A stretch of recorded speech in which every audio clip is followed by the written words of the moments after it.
اعوذ باللہ من الشیطان اللعین الرجیم بسم اللہ الرحمن الرحیم الحمد للہ رب العالمین والصلاة والسلام علی نبی الکریم وعلی آلہ الطیبین الطاہرین المعصومین المنتجبین ولعنۃ اللہ علی اعدائہم من الآن الی قیام یوم الدین آمین یا رب العالمین.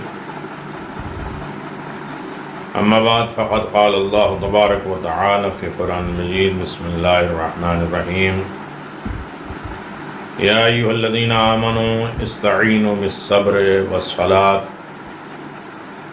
وان اللہ مع الصابرین. حاضرین محترم اور سامعین معظم، السلام علیکم ورحمۃ اللہ وبرکاتہ. بحمداللہ آج تیسری نشست میں دن کی بعنوان ہماری خطائیں اور اس کی اصلاح. ماہ رمضان میں ہم اپنی خطاؤں کی طرف متوجہ بھی ہو سکتے ہیں اور اس کی اصلاح کے بہترین سرمایہ اور اسباب موجود ہیں جس کے ذریعے سے ہم اپنی اصلاح کر سکتے ہیں. خود ماہ رمضان المبارک جو عظیم ترین مہینے کے نام سے جانا اور پہچانا جاتا ہے، اللہ تبارک و تعالیٰ نے اس کے نام ہی اتنے عظیم رکھے ہیں جس نام کے ذریعے سے بھی ہم اس کی طرف متوجہ ہو سکتے ہیں اور اس نام کے کچھ اثرات اپنی زندگی میں داخل کر سکتے ہیں. پہلی بات یہ ہے کہ ہماری خطائیں کیا کیا ہیں، ہماری کوتاہیاں کیا ہیں. ہم خود اپنے آپ کو بیمار روحانی اعتبار سے، جسمانی اعتبار سے کمزور جانیں گے، پھر علاج کے لیے تیار ہوں گے.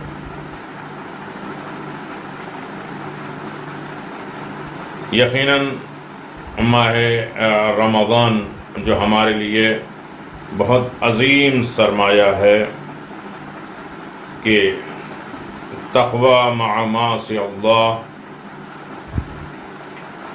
تقوی اختیار کرنا عذاب خدا سے نجات حاصل کرنے کا ذریعہ ہے. ہماری کوتاہی اور غلطی یہ بھی ہے کہ ہم بظاہری لائف زندگی کو دیکھتے ہیں کہ ابھی زندگی گزر جائے، بعد میں دیکھیں گے، لیکن ماہ رمضان سکھاتا ہے نہیں، متقی بن جاؤ، پرہیزگار بن جاؤ، عذاب خدا سے نجات حاصل کر سکو گے. یعنی انسان جس دنیا میں اور آخرت میں جہاں بھی اللہ کا عتاب عذاب نازل ہوگا، کہیں نہ کہیں اس کا سبب تقوی نہ ہونے کی وجہ سے. تو ایک طریقے کی ہماری خطا یہ ہے کہ ہم اس طریقے سے اپنے آپ کو مجبور پاتے ہیں اور جانتے ہیں اور عذاب الہی میں اپنے آپ کو ڈھکیلتے جاتے ہیں. یہ ہماری غلطی ہے، ہم توجہ نہیں کرتے، ہم خواب غفلت میں پڑے ہوئے ہیں. لیکن اس کی اصلاح یہ ہے کہ تقوی، اور تقوی تمام تر خطاؤں کی اصلاح ہے. اور روزہ انسان کو متقی اور پرہیزگار بنانے ہی کے لیے آیا ہے.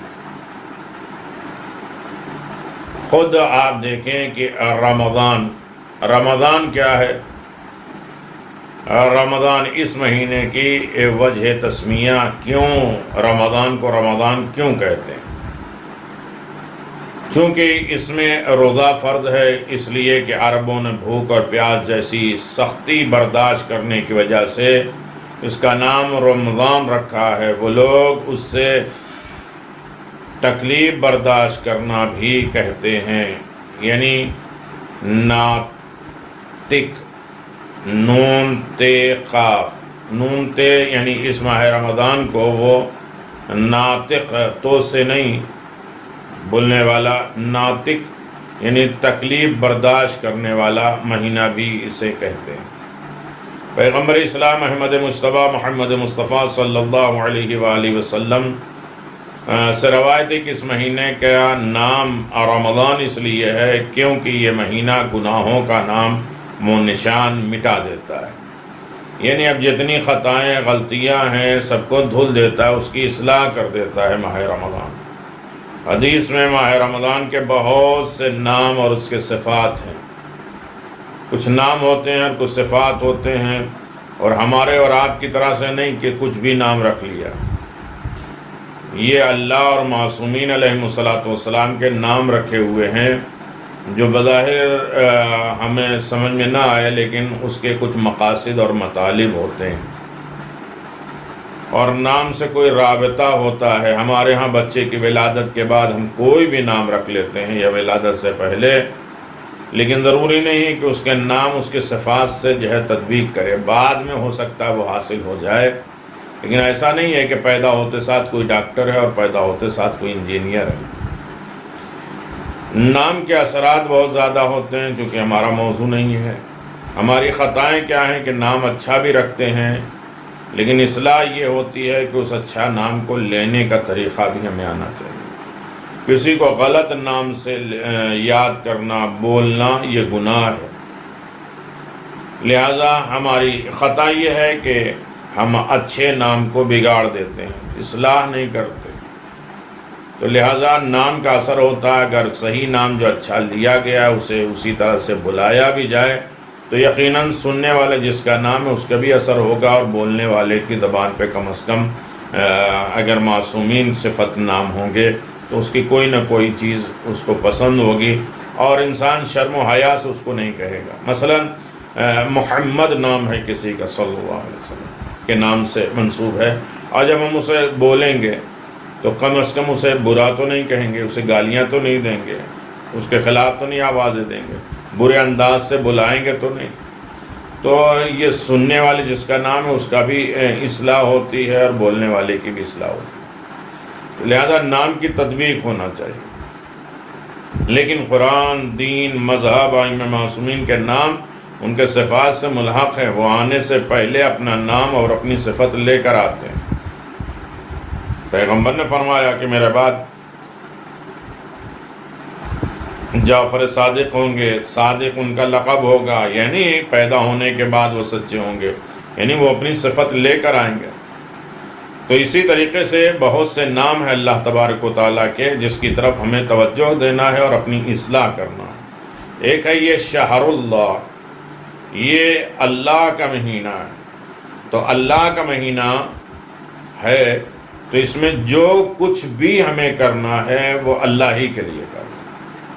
کسی سے ریلیشن، کسی سے گفتگو، کسی سے اختلاف، کسی سے ملنا جلنا، جو کچھ بھی ہے وہ اللہ کے لیے ہو۔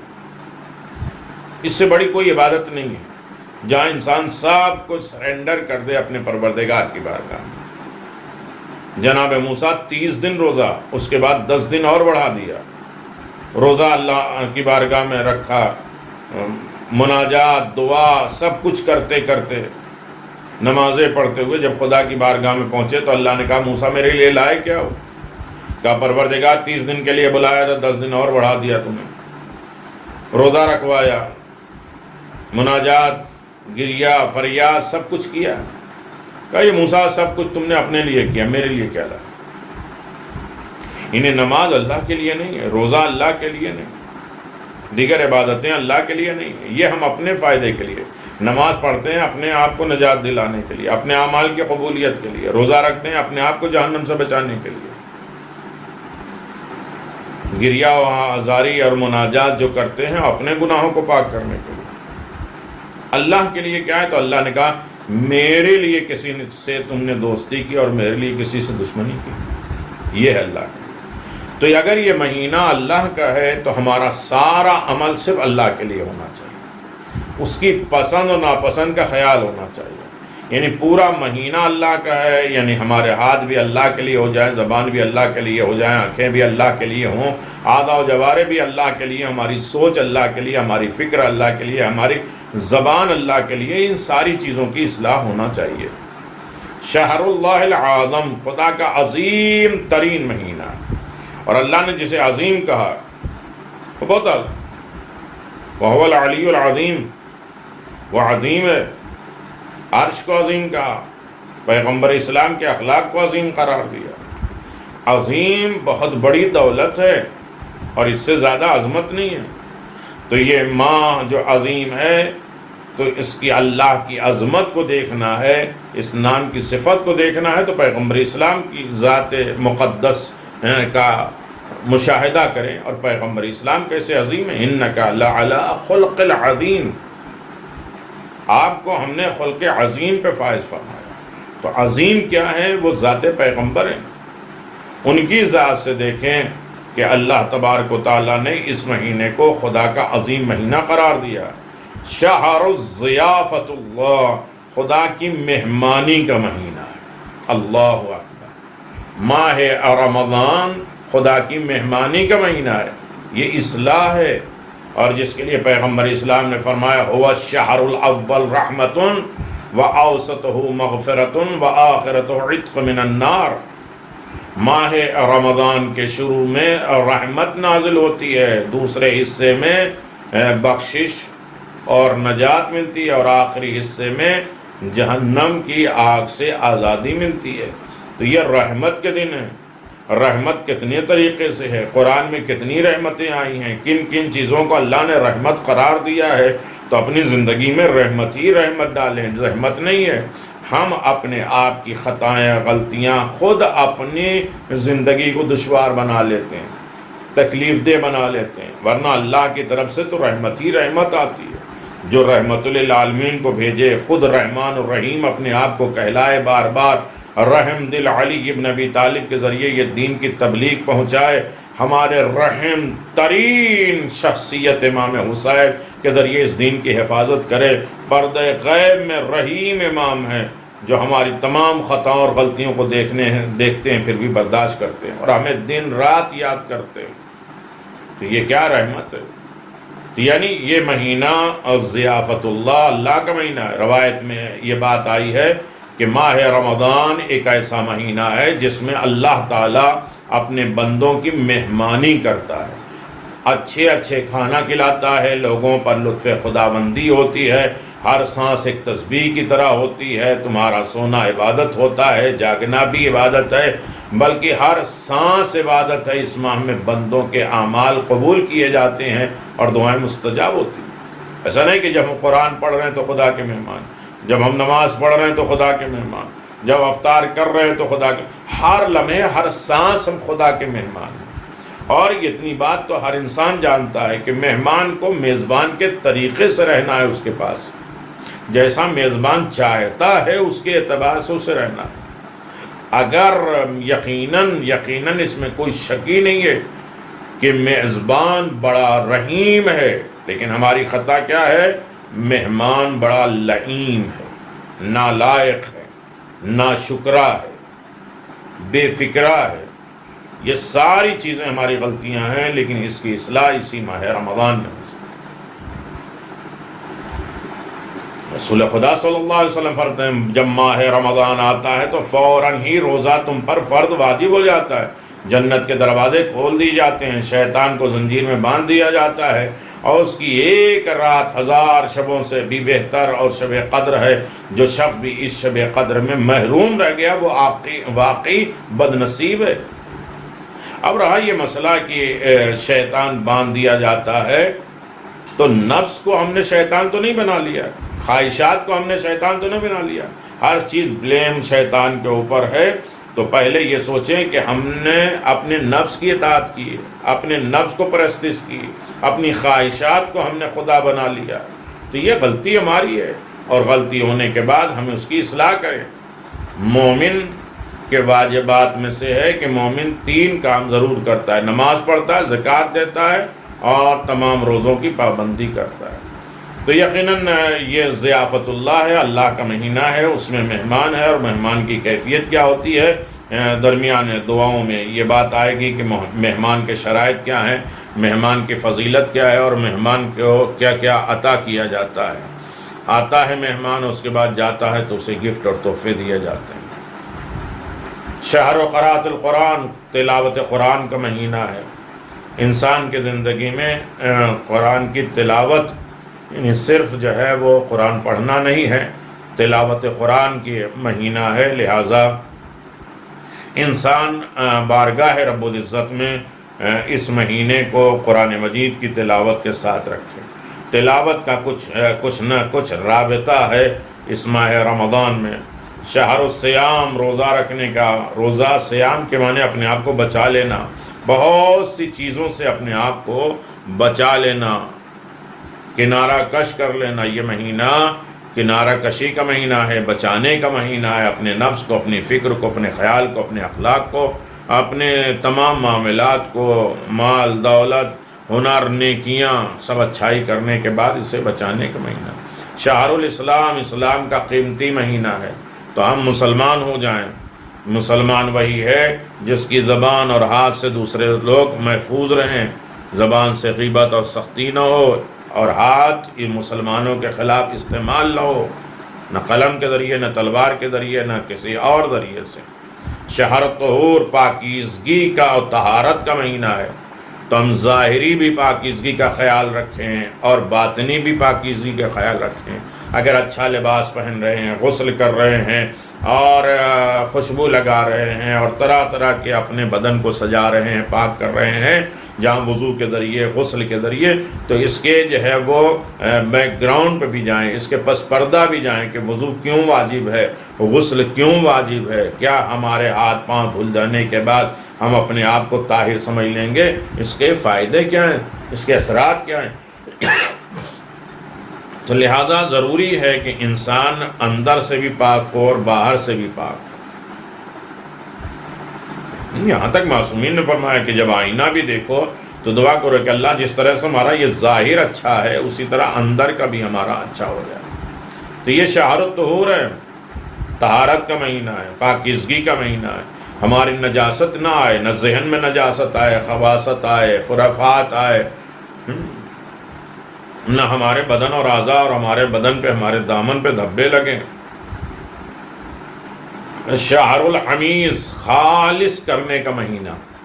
اللہ اکبر، سب سے بڑا مسئلہ یہی ہے کہ انسان کا عمل بارگاہ رب العزت میں خالص ہے یا نہیں۔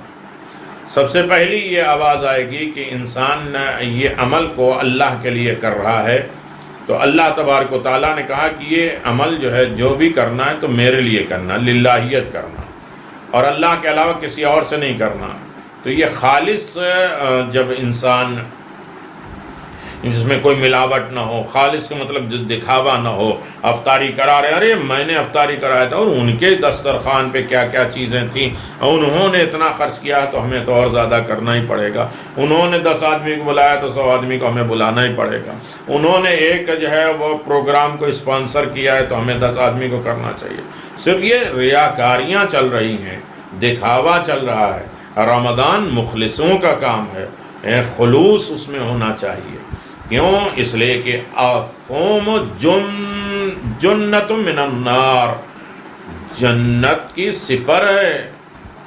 علیک بالصوم فإنہ قربۃ الی اللہ ولیس شیء اطیب عند اللہ من ریح فم الصائم۔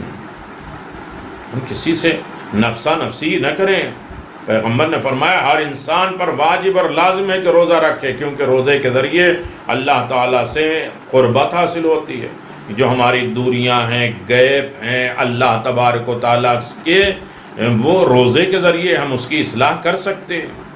اور روزے دار کے منہ کی بو اللہ کو بے حد پسند ہے۔ اللہ اکبر، ہم نفرت کریں یا نہ کریں، مومن اگر اللہ کے لیے روزہ رکھتا ہے اور اللہ کے لیے یہ کام کرتا ہے تو اللہ کو یہ کام بہت پسند ہے، اور یہاں تک کہ اس کے دہن اور منہ سے جو مہک ہے اسے بھی وہ پسند کرتا ہے۔ شہر القیام، یہ مہینہ قیام کرنے کا مہینہ ہے۔ صرف جو ہے لیٹ سو جاگ، کھانے پینے، افطار اور سحری میں لگ کے ختم نہیں کریں۔ قیام نمازوں کا مہینہ ہے، مستحب نمازوں کا مہینہ ہے۔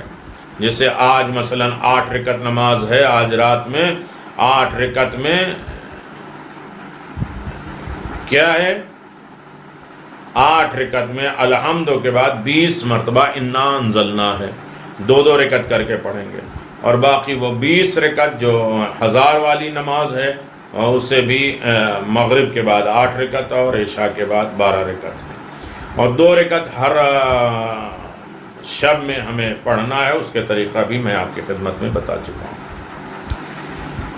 پھر اس کے بعد کہتے ہیں شہر العتیق من النار، یہ بالکل آزاد کر دیا جاتا ہے، آگ سے بچنے کا مہینہ ہے۔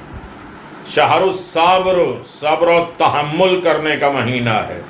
اگر اس مہینے میں انسان نے صبر نہیں کیا، صبر صرف یہی نہیں ہے کہ انسان صبر کو اپنی زندگی میں ڈھالنے کی کوشش کرے کہ صبر ہے کیا۔ صبر مجبوری کا نام نہیں ہے، صبر صاحب اختیار ہے، پسند ناپسند کا قربان کر دینا، اور اختیاری حالت میں، مجبوری اعتبار سے نہیں۔ پرس کٹ گیا تو ان اللہ مع الصابرین، کیا کر سکتے؟ بوڑھے مجبور ہو گئے، لاوارث ہیں، کوئی ہے نہیں، کسی جوان نے آ کے تماچا منہ پہ مار دیا، ان اللہ مع الصابرین، ارے نہیں صبر کرتے تو کیا کر لیتے؟ تو اس طریقے سے روزے کا فلسفہ اور اس کے اثرات ہماری اصلاح کے لیے، چاہے وہ جسمانی اصلاح ہوں، روحانی اصلاح ہوں، فکری اصلاح ہوں، اور یہ تمام چیزیں۔ روزہ بھی اسلامی احکام کی طرح ایک ایسا حکم ہے کہ جس کے تمام اثرات فلسفان سے آگاہ ہے۔ ہونا ہر انسان کے لیے ممکن نہیں کہ روزے کے بینیفٹ کیا ہیں، فائدے کیا ہیں، اس کے فلسفے کیا ہیں، اس کا ریزن کیا ہے، ہر انسان صحیح طریقے سے جان ہی نہیں سکتا، اتنے خزانے بھر دیے اللہ نے۔ اس لیے انسان عام علوم محدود میں تمام اسرار کو اور آشکار کو قدرت نہیں سمجھتا، اس کے باوجود کسی حکم کے فلسفے یا اس کے فائدے کے لیے لاعلمی اس بات کا سبب نہیں بنتا کہ اسے انجام نہ دیا جائے۔ ضروری نہیں کہ ہم اس کا فلسفہ نہیں جانتے، اس کے حکم نہیں جانتے، اس کے بینیفٹ نہیں جانتے، اس کے فائدے نہیں جانتے تو کام کرنے ہی نہیں چاہیے۔ بھئی کر لو، کبھی نہ کبھی کچھ فائدہ ہوگا، ہاں کبھی نہ کبھی اس کے فلسفے کی طرف، ہاں کیوں ہر انسان جو ہے وہ کیوں پہ لگا، یہ کیوں واجب ہے، وہ کیوں حرام ہے، وہ کیوں ایسا ہے، تو وہ کیوں۔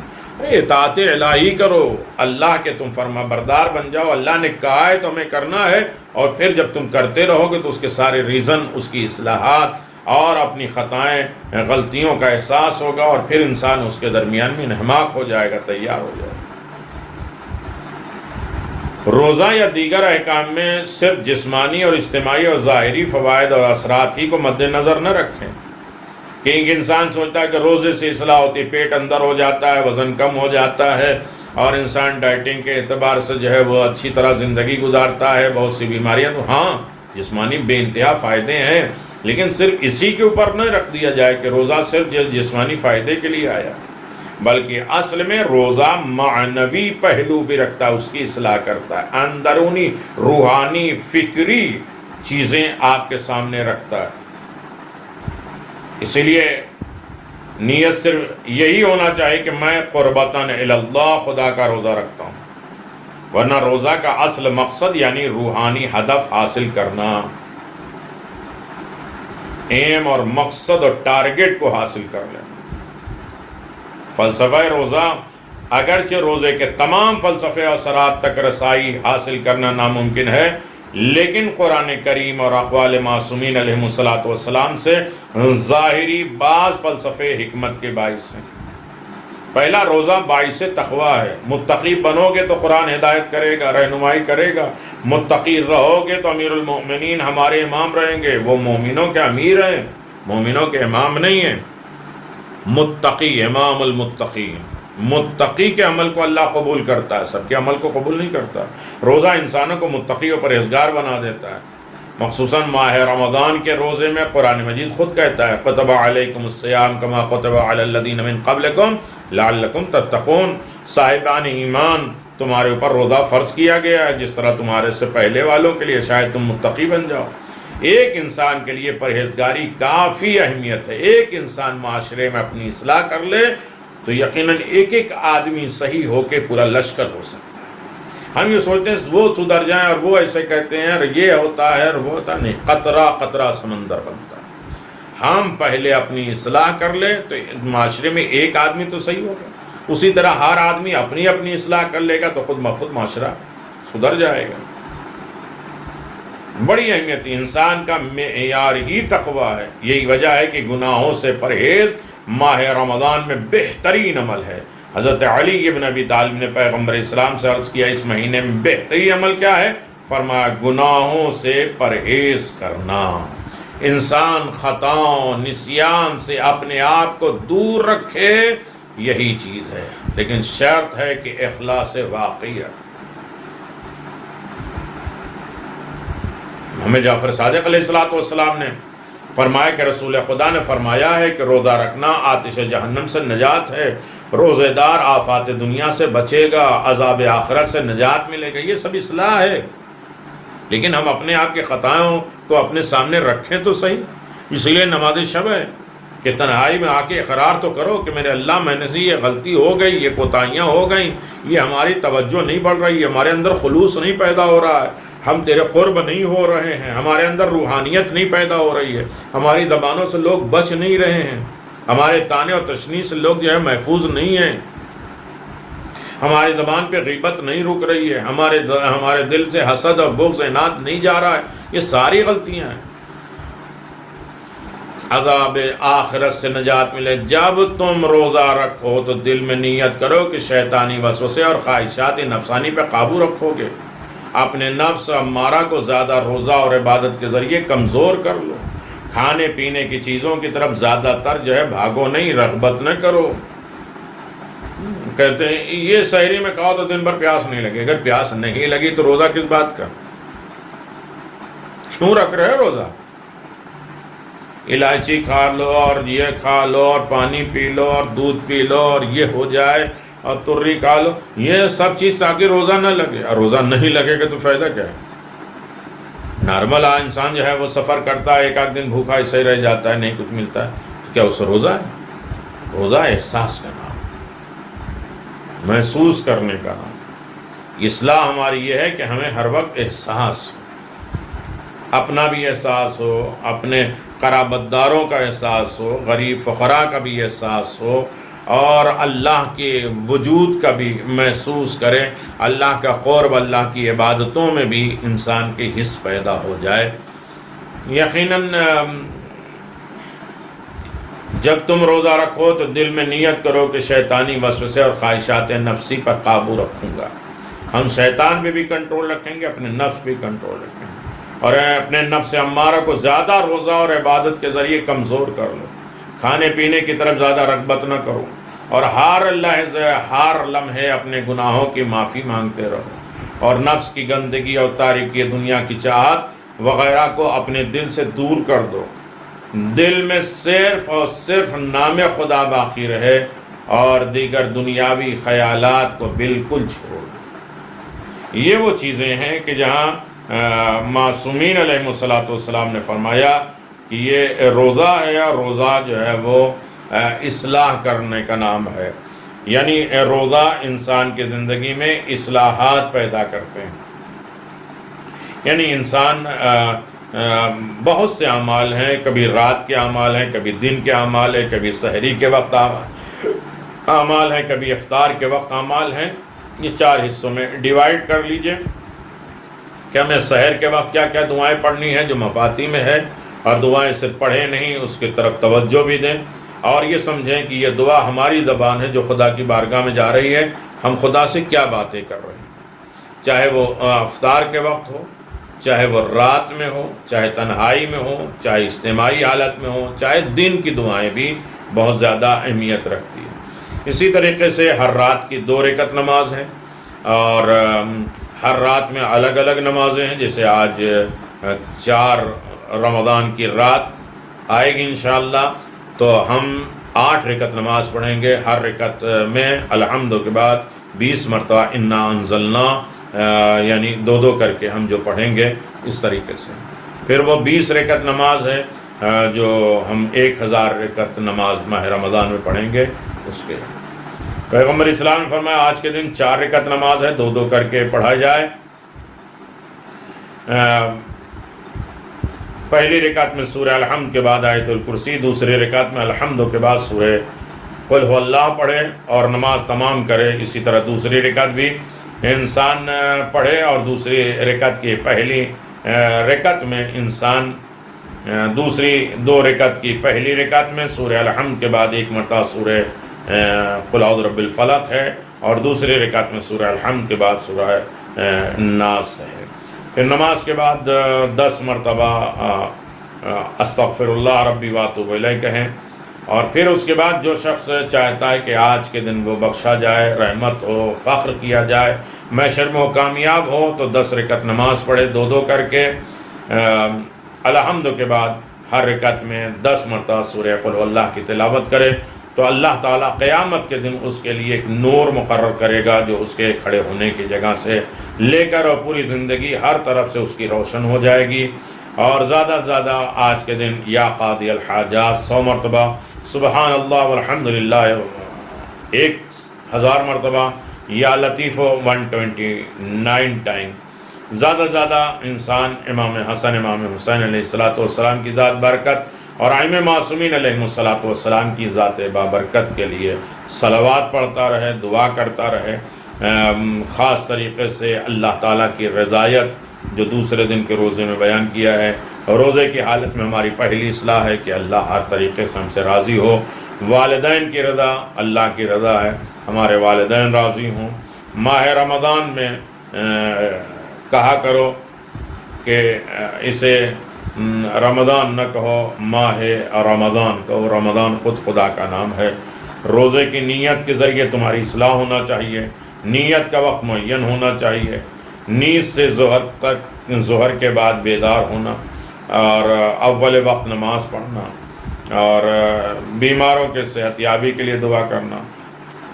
اور یقیناً اللہ تبارک و تعالیٰ کی بارگاہ میں کہ پیغمبر اسلام فرماتے ہیں کہ تیسرے دن کی دعا جو شخص یہ دعا پڑھے گا اللہ تعالیٰ جنت فردوس میں اس کا گھر بنائے گا اور اس میں 70,000 کمرے چمکتے ہوں گے، نور کے ہوں گے. ہر کمرے میں 1000 تخت ہوگا جن پر حوریں بیٹھی ہوں گی.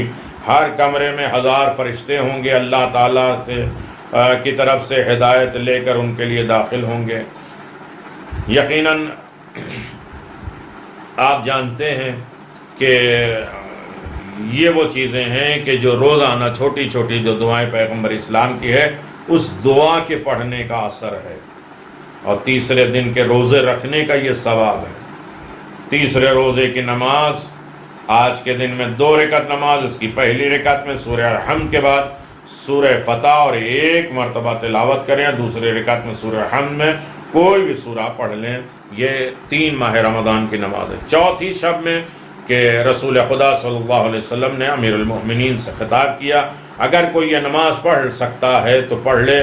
عمل 7 پیغمبروں کے عمل کے بلند ہے. 8 رکعت نماز ہے 2 کر کے، ہر رکعت میں الحمد کے بعد 20 مرتبہ سورہ انا انزلنا ہے. تو بہت سی نمازیں ہیں. چونکہ یہ ہمارا اس دن کا جو موضوع ہے وہ اعمال ماہ رمضان، فضیلت ماہ رمضان، درس ماہ رمضان اور اصلاح ماہ رمضان، خطاؤں اور غلطیوں کو دور کر دینے کا بہترین وسیلہ ہے. آخر میں ہم دعا کریں کہ اللہ جو بھی ہم دعا کرتے ہیں، جو بھی عمل کرتے ہیں، جو بھی نمازیں پڑھتے ہیں، اللہ اسے قبول کرے، اس میں اور زیادہ شوق اور ذوق پیدا کرے. ہمیں رجحان قلبی کے ساتھ وہ عمل کرنے کی توفیق عطا فرما. ریاکاری جیسی خطا اور غلطیوں سے ہمیں محفوظ فرما. ہماری اصلاح فرما، ہماری سوچ کی اصلاح فرما، ہماری فکر کی اصلاح فرما، ہمارے عمل کی اصلاح فرما. اور جو خامیاں اور خطائیں ہیں ان سب کی ہمیں ماہ رمضان میں اصلاح فرما. اور یہی نہیں کہ ہمارے زندوں کے، ہمارے مرحومین کی بھی اصلاح فرما جن کی قبروں میں خدا نخواستہ سختیاں ہیں اور ان کا حساب و کتاب چاہے حقوق الناس کے ذریعے ہو، حقوق العباد کے ذریعے ہو، ان سب کو ہم اس ماہ رمضان میں بہترین تحفے کے ذریعے ان کی قبروں کی اصلاح کر سکیں اور ان کی تمام خطاؤں کو معاف کرا سکیں، ان کے درجات میں اور عالی مقام حاصل کروا سکیں. اور یقیناً اپنے تمام رشتہ دار، قرابت دار، اپنی آل اولاد یہ اپنے خاندان کے حفظ و امان، ان کی زندگی سے سلامتی عطا ہو۔ ماہ رمضان کا ہر لمحہ اپنے امام سے قریب ہونے کا بہترین وسیلہ قرار دے۔ دنیا کی یہ مصیبتیں دور ہوں، مومن آپس میں ملاقات ہو، جہاں جہاں مومنین پھنسے ہوئے ہیں اپنے قرابت دار رشتہ داروں سے الگ، پروردگار انہیں بھی خیر خیریت کے ساتھ اپنے وطن اپنے لوگوں کے درمیان میں پہنچائے۔ روزی جیسی عظیم دولت سے ہمارا امتحان نہ لینا، روزی کھول دینا، اپنے علاوہ کسی اور کا محتاج نہ قرار دے، ہر فتنے آفات اور بلاؤں سے ہمیں محفوظ فرما۔ ربنا تقبل منا انک انت السمیع العلیم بحق محمد وآلہ الطیبین الطاہرین۔ آپ حضرات سے گزارش ہے کہ ایک مرتبہ سورہ حمد اور 3 مرتبہ سورہ اخلاص کی تلاوت کر کے اپنے اپنے تمام مرحومین کے لیے ایصال ثواب کر دیے، اور جن مومنین نے اپنے مرحومین کے نام بھیجے ہیں ان کے بھی لسٹ ہمارے سامنے موجود ہیں۔ اللہ ان سب کو اس ماہ رمضان میں بہترین سورہ فاتحہ کے ذریعے، دعاؤں کے ذریعے، مناجات کے ذریعے ان کے تمام قبروں کو روشن فرما، انہیں اعلیٰ علیین میں جگہ عنایت فرما، اور جو مومنین نے اپنے مرحومین کو یاد کرنے کا بات کی ہے تو ان کے حقوق بھی انہیں ادا کرنے کی دولت فرما۔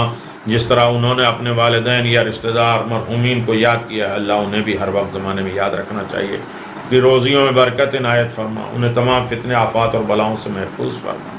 ربنا تقبل منا انک انت السمیع العلیم بحق محمد وآلہ الطیبین الطاہرین۔ اللہم صل علی محمد وآلہ محمد۔ بسم اللہ الرحمن الرحیم۔ السلام علیک یا ابا عبداللہ، السلام علیک یا ابن رسول اللہ، السلام علیک یا خیرت اللہ وابن خیرته، السلام علیک یا ابن امیر المؤمنین وابن سید الوصیین، السلام علیک یا ابن فاطمہ سیدۃ نساء العالمین۔